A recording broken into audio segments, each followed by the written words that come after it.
Attention! This makes absolutely no sense. Ladies and gentlemen, this is Zander's Facts. What's going on, everyone? Welcome into Zander's Facts. I am, of course, the aforementioned Zander, and welcome to this week's ZF Flashback. We got a Zander's Facts flashback for you this week. No new episode, but you're going to learn some stuff if you haven't listened to this episode that we're about to share right here on Zander's Facts. So don't turn off the podcast, keep listening. We are going back to September of last year, episode 33 of this podcast, when we talked about the German elections. Oh, yay. Because last week, we talked about the French presidential election, which happened on Sunday. And if you didn't know, Emmanuel Macron, the incumbent president, won re-election in France. The moderate beat Marine Le Pen.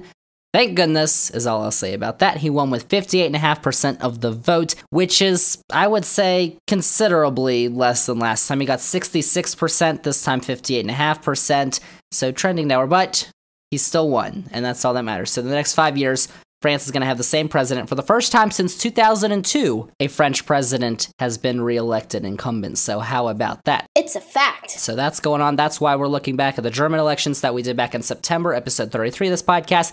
Stay tuned for that, but before we get to that, I also wanted to give you a little bit of an update on the NBA playoffs, but also, if you didn't know, it's NFL draft week, and I just wanted to let you all know, because I remember everyone loved last year when I did my NFL mock draft and I beat Mel Kiper, and I'm the greatest thing ever.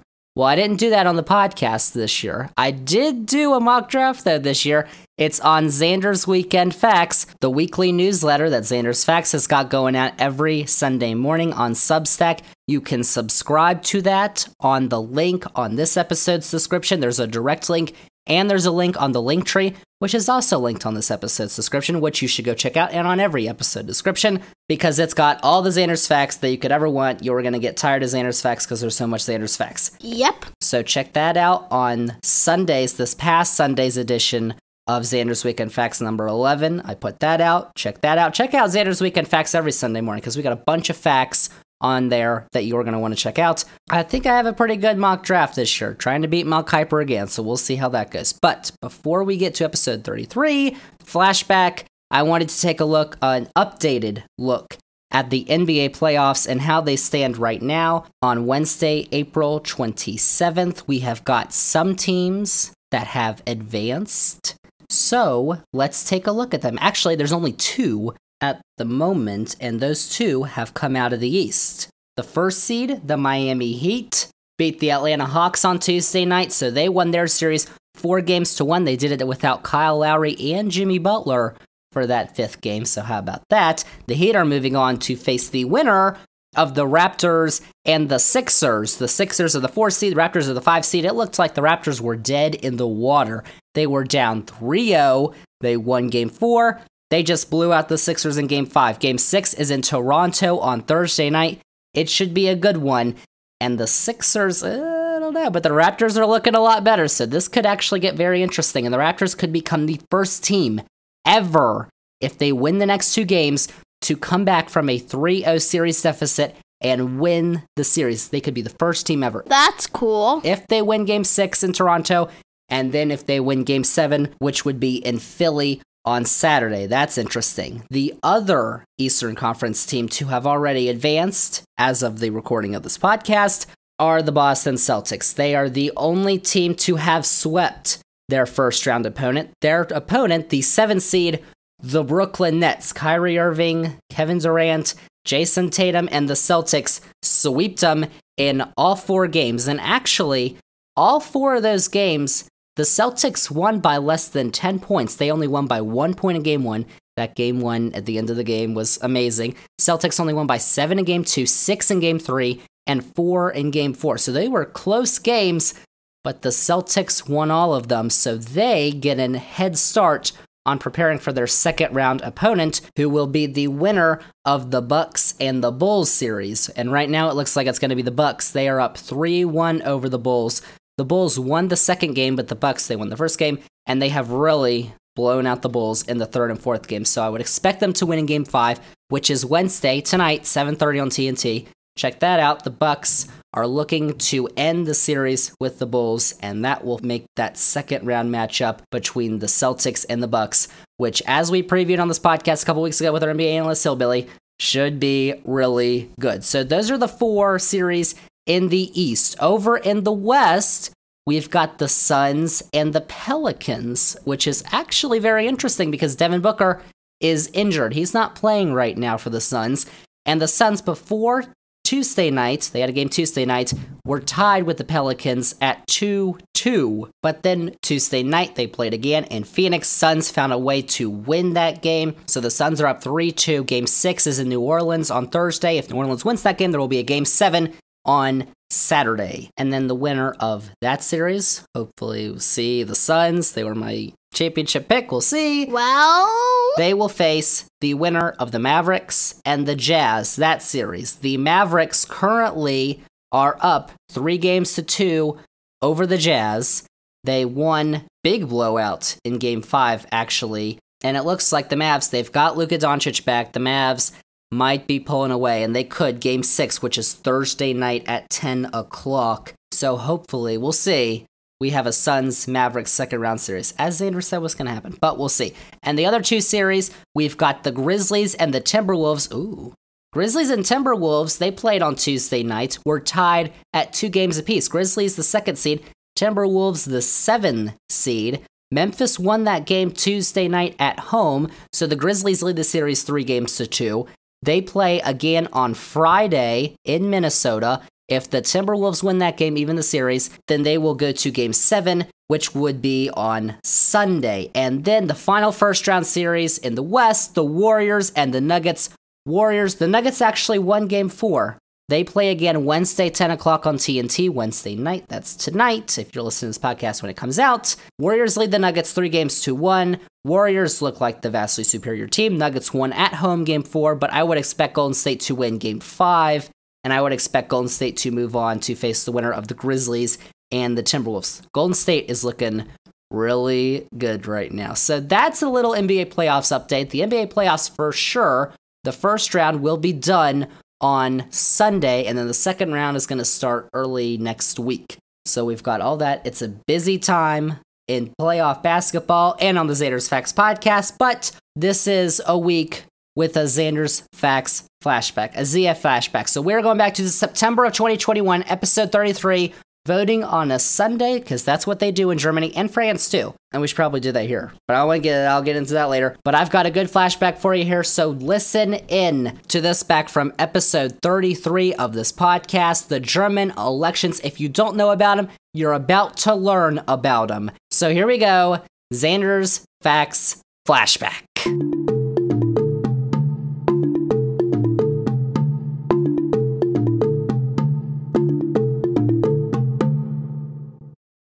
Zander's Facts.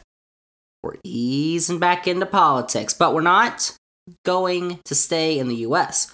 We're going across the pond to talk about our politics this week, because there are some things happening specifically in Germany. Germany is what we're going to talk about this week. So you might have heard that this week in California, which is in the U.S., they're having the recall election for some stupid reason. Yeah, okay. But there are some other elections happening in Europe coming soon. Sunday, September 26th is when Germany will head to the polls for their federal elections to elect a new chancellor for the first time in 16 years. In fact, all 598 seats in the Bundestag, which is the lower house of parliament in Germany, are up for grabs in this election. The current German chancellor, you might know her name, Angela Merkel, she is not running for re-election, and this election will mark the end of her tenure as chancellor, a position she has held since 2005. She has been rolling for 16 years. So, you might be asking the question right now, Zander, why are we talking about this? I don't care. I'm an American freedom loser. True that. Well, I don't care.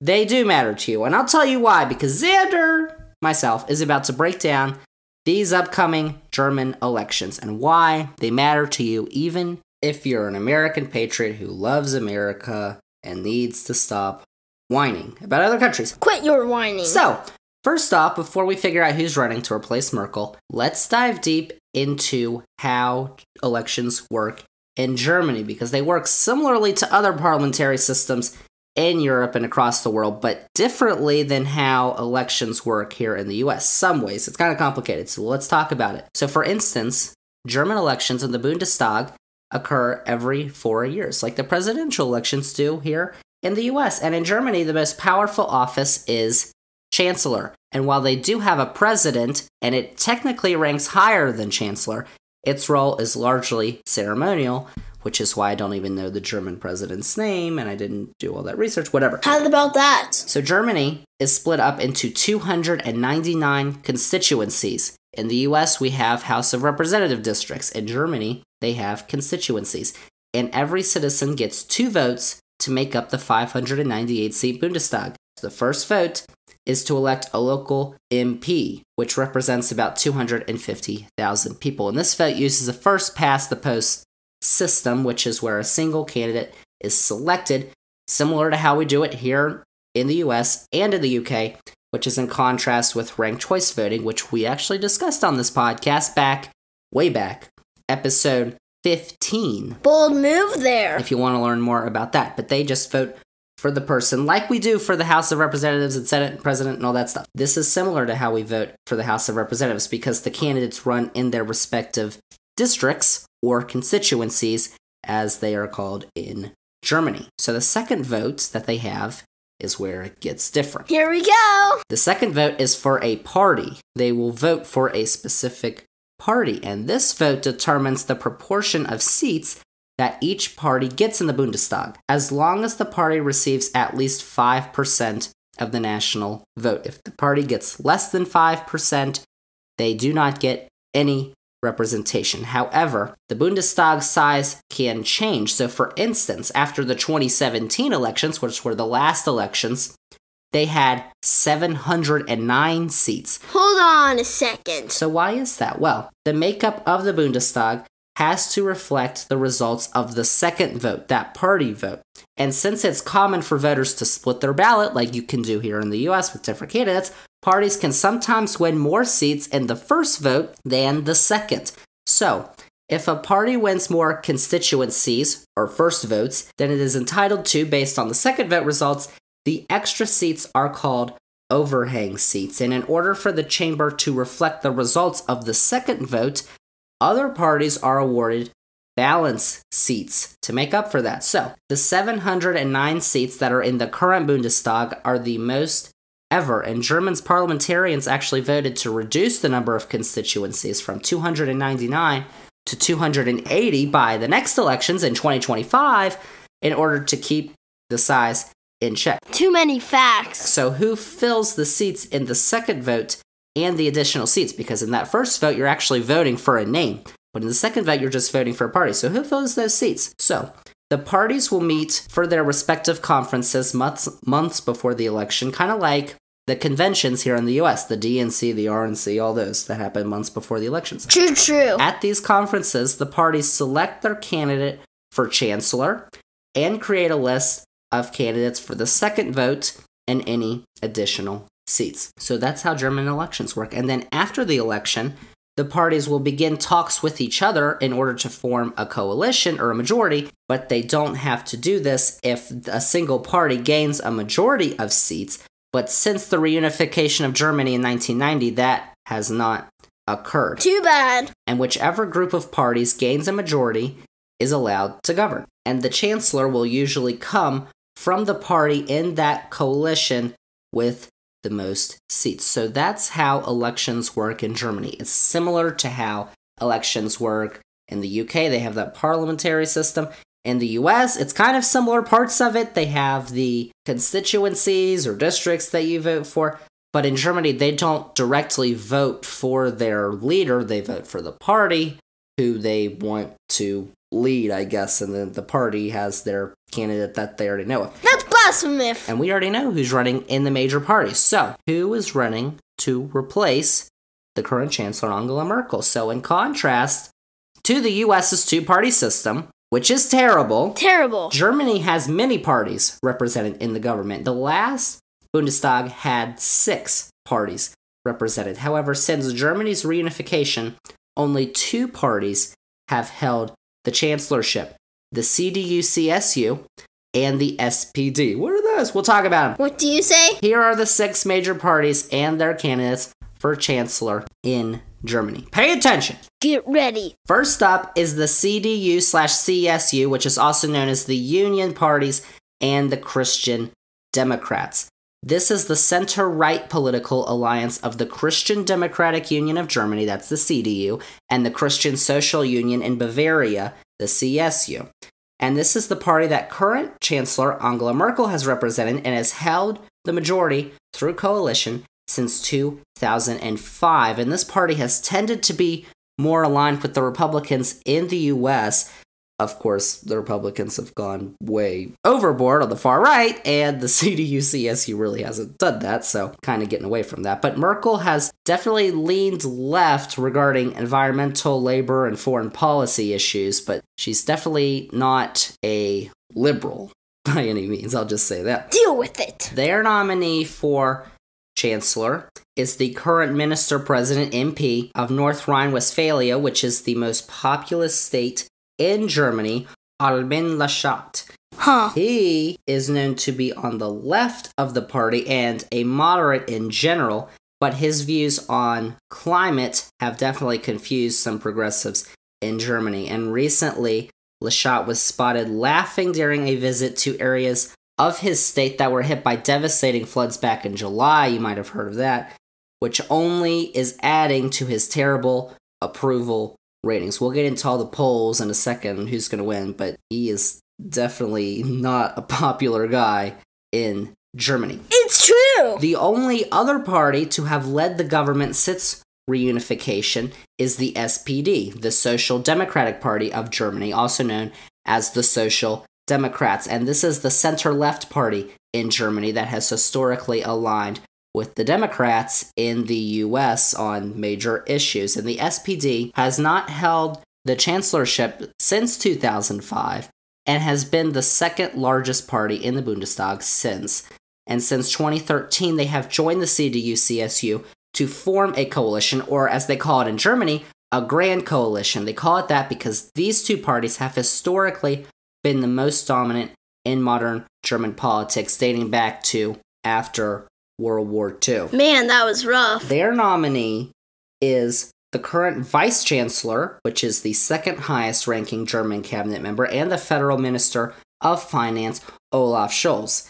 Out of the 3 highest ranking parties in the recent polls, Scholz holds by far the highest approval rating, and while he definitely leans to the left of Laschet, he falls to the right of the majority of the party on many issues, including the economy. And of course, we know because he's the federal minister of finance, he's basically in charge of the economy in Germany. Original. The party that had the smallest number of seats in the current Bundestag, but was at one point leading in the polls earlier this summer, is the Green Party, aka the Greens. And the Greens are classified as center-left, but they're left of the Social Democrats. And they have played a key role over the last few years in clean environmental policies and social progressive policies in Germany. And the Greens are most closely aligned with the Green Party in the U.S. Of course, the Green Party in the U.S. doesn't have any representation, except for like city councils and stuff, because we have the stupid two-party system. Their nominee is Annalena Baerbock, who has served as co-leader of the Greens since 2018 and has served in Parliament since 2013, I believe. And the momentum that the Greens had earlier this year has not been sustained, however, and their party has dropped back in recent polling. It was back in May, I think. They were ahead of the Christian Democrats and the Social Democrats. They were at the top. Really? But they've dropped back recently.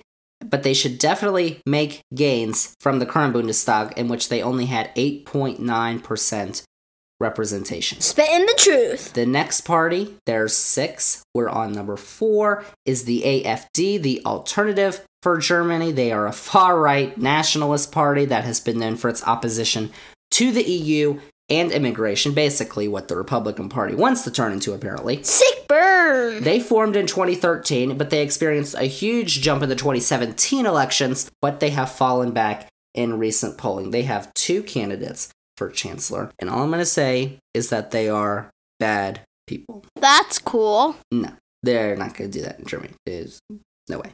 The next party is the FDP, which is the Free Democratic Party, and they're a free market party that are seen as center to center right in ideology, but they have conservatives and liberals in their party. And they formed a coalition with the Christian Democrats in 2009, but since 2013, they have not held any majority power, and their candidate is Christian Lindner, who is currently serving in the Bundestag. The last of the 6 major parties is the left. And guess where they are on the political spectrum? The left! Their party was formed in 2007, but they probably swing a little too far to the left. Some of their policies have been considered far left, like they want to withdraw from NATO, they want the state to take more control of aspects of the economy. That's, Republicans complain about socialism for the Democrats. Democrats aren't doing socialism. That's probably socialism. That's probably a little too much. Disrespectful! They have 2 candidates as well, but looking at their recent polling, that party may struggle to reach the 5% threshold needed to gain representation in the Bundestag. They're struggling right now because they're kind of wacky. Kind of like the AFD. Those are the 2 really far out there parties. Awful. So, taking a look at the polls, they have been wild these last few months in Germany because before spring, the spring of this year, the Christian Democrats, who of course Merkel is their leader, were significantly in the lead, but the emergence of Armin Laschet as chancellor has caused the party to lose steam. And at one point back in May, as I said, the Greens had taken a lead in the polls before they fell back. But more recently, since the last month or so, the Social Democrats have surged into the lead. They have around 27% support right now, and they currently lead the Christian Democrats in the average of polls by around 7%. And the Greens are close behind in third place right now, 15%. Cool facts, bro. While the FDP, the Free Democratic Party, is around 12%, the AFD around 10%, and the left at about 6%. So they're kind of struggling to see if they can get representation. So those are the candidates. Those are the parties. Why do these elections matter? You may be asking yourself, why do I care about Germany's elections when I live in the United States and Joe Biden's my president? Well, Zander, what is wrong with you? Well, there are several reasons why these elections should matter to you. First off, the world is losing one of its most powerful political figures in German Chancellor Angela Merkel. For 16 years, she's been seen as one of the most powerful proponents for democracy and a dominant force against the recent rise of far-right movements across the globe. And losing her leadership is definitely going to mark a changing of the guard across world politics that's going to open a gaping hole for someone to fill. Someone, who knows, Emmanuel Macron, whoever could be the next German Chancellor, Joe Biden, all these people, free democracy. I mean, what? We'll see. Because when Trump was president, a lot of people looked at Merkel as being the true leader of the free world because, Donny Boy was all over the place. But now, she's gone. We'll see what happens. And another reason has to do with Germany's position on the world stage. It is the largest economy in Europe. That's the 4th largest in the world. And it has the 2nd largest population in Europe with Russia ahead of them. Another fact. And of course, Germany has a history of doing some pretty bad things. But it looks like we're not going to get any of that far-right nonsense that Germany had, and that they're trying to do here in the US, which is, we'll talk about that later, because that's just a mess. Duh. But Germany should probably be just fine with either the Christian Democrats or the Social Democrats gaining the majority of the chancellorship. But it appears that right now, more Germans want to experiment with a more progressive government than they have had with the Social Democrats at this point. That's what the polls are saying. That's what, a lot of people in Germany approve of Olaf Scholz, who is the candidate for chancellor for the Social Democrats, and they really don't like Armin Laschet for the Christian Democrats, and that's the more right party. That's kind of like moderate Republicans right now, is that party. So, I don't know. We'll see. So in review, you may want to keep an eye on the upcoming elections in Germany, even though they're happening across the world. Definitely could have some ramifications here in the US and across the world too, because Germany is a pretty big and powerful country. So, what is next for the elections in Germany? and around the world. So right now, Wednesday, September 15th, we just wait until Election Day in Germany, which is on Sunday, September 26th, which makes sense because in Germany, the law is that you can only have an election on a national holiday or on a Sunday, which makes sense, and we should do that here in the US. It doesn't make any sense. Someday, maybe not a Sunday, but they should at least make a national holiday out of Election Day, which I think we talked about on this podcast too. Go back and listen to that if you haven't already. I mean, come on, serious facts. And the results are going to be released soon after Sunday, September 26th, but we may not know who exactly is going to be in the majority or who's going to be chancellor until nearly a month later as the parties go into their deliberations ahead of the next parliament to decide coalitions or majorities if a party does not gain a majority, which as of the polls right now looks very much likely. And of course, other elections going on across the world. Of course, these last few weeks, we've looked at California. Californians are voting in their recall election of their governor, Democrat Gavin Newsom, who Republicans are trying to recall for imposing COVID restrictions that they don't like because I guess they're just whiny. Quit whining. But as of this recording, we don't know what the result is because that election ends Tuesday, September 14th, when I'm recording my podcast. But it definitely looks like Newsom should cruise by. The polls were kind of scary back like a month ago. The Republicans, they might have been gaining on him, but it looks like Newsom's just going to cruise by. Plus, it's California, and the candidate who the Republicans are really coalesced is basically a Trumper who, I mean, California is seriously one of the bluest states in the union. They're not going to do that. Come on. And later this fall, here in the U.S., we've got a couple off-year elections in a couple states, like in New York, the mayoral race in New York City, and the gubernatorial races for governor in New Jersey and Virginia. And we're going to talk about the Virginia race at some point because former Governor Terry McAuliffe is running for his old seat as a Democrat against businessman and Trumpy boy Glenn Youngkin, who is not a very nice boy. And finally, some other foreign elections that you might want to keep your eye on are in Canada. Canada is having a federal election it's a snap election that was called by Prime Minister Justin Trudeau. And even though Trudeau requested the election because he wanted to gain seats in Parliament, he is at risk of losing his majority. That election is this Monday, September 20th. So that'll be interesting. That's a fact. Trudeau's been a good boy. We'll see if he loses his seat. Hopefully not. And another upcoming election to pay attention to is next year, 2022, the French presidential election that you might have already heard of.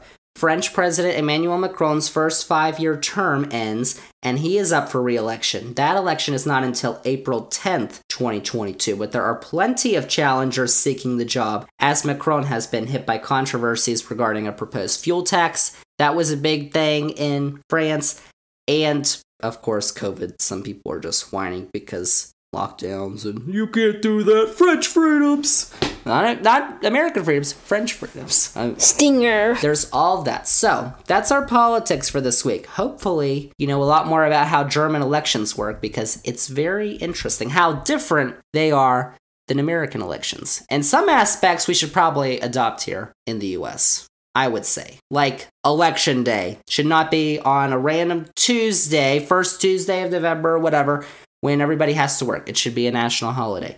Or the multi-party system instead of the two-party system, because a system which had a lot of parties probably be a lot better, and we probably wouldn't have all this crazy stuff going on between the Republicans and Democrats right now. That's Zander's take. That's politics for this week. Zander's Facts. So there you have it. Zander's Facts Flashback here for you this week from episode 33. And by the way, just if you didn't know, this did happen in September, but Olaf Scholz and his party won. So Olaf Scholz is the chancellor. His party actually won with the coalition. They were able to form a majority coalition. So that's what's going on in Germany. In the French elections, of course, Macron won. If you want to listen to those, listen about them, learn how they work. Check out Zander's Facts last week, episode 60.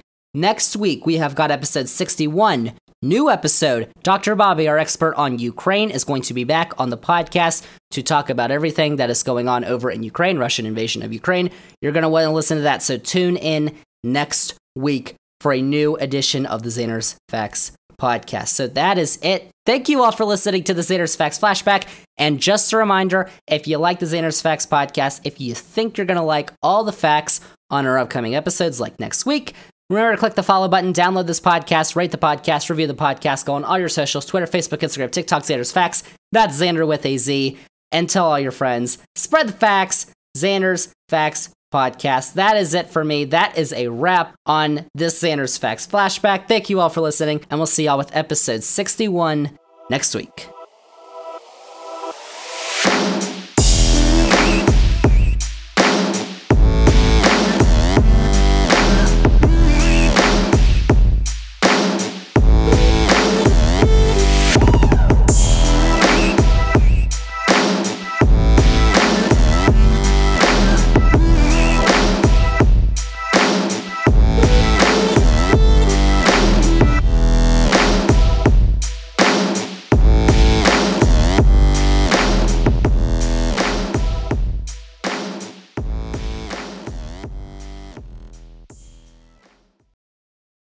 Your boy.